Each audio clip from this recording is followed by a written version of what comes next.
ચાંદાળા પાટિયા નજીક સામાન્ય વરસાદે પાણી ભરાઈ જાય છે। આ બાબતે માર્ગ મકાન વિભાગ તેમજ રોડના અધિકારીઓને રજૂઆતો છેલ્લા 3-4 વર્ષથી કરી છે, પણ કોઈ નિરાકરણ લાવતા નથી અને એક્સિડન્ટો અત્યારે બહુ થાય છે। પાણીનો નિકાલ ગામમાં થતો હતો તો બિલ્ડરોએ જમીન રાખી અને માટી પુરવઠ કરી અને પાણીનો પ્રવાહ બંધ કરેલ છે। તેથી અમદાવાદ મહેસાણા હાઈવે ઉપર બહુ જ ગંભીર રીતે પાણી ભરાઈ જાય છે અને અકસ્માત થવાનો ભય રહેશે, તો આનું તાત્કાલિક નિરાકરણ લાવવા નમ્ર વિનંતી। ચાંદાળા પાટિયા નજીક સામાન્ય વરસાદે પાણી ભરાઈ જાય છે।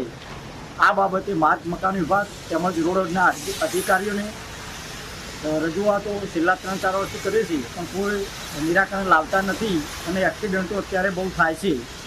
પાણીનો નિકાલ ગામમાં થતો હતો તો બિલ્ડરોએ જમીન રાખી અને માટી પુરવઠ કરી અને પાણીનો પ્રવાહ બંધ કરેલ છે। તેથી અમદાવાદ મહેસાણા હાઈવે ઉપર બહુ જ ગંભીર રીતે પાણી ભરાઈ જાય છે અને અકસ્માત થવાનો ભય રહેશે, તો આનું તાત્કાલિક નિરાકરણ લાવવા નમ્ર વિનંતી।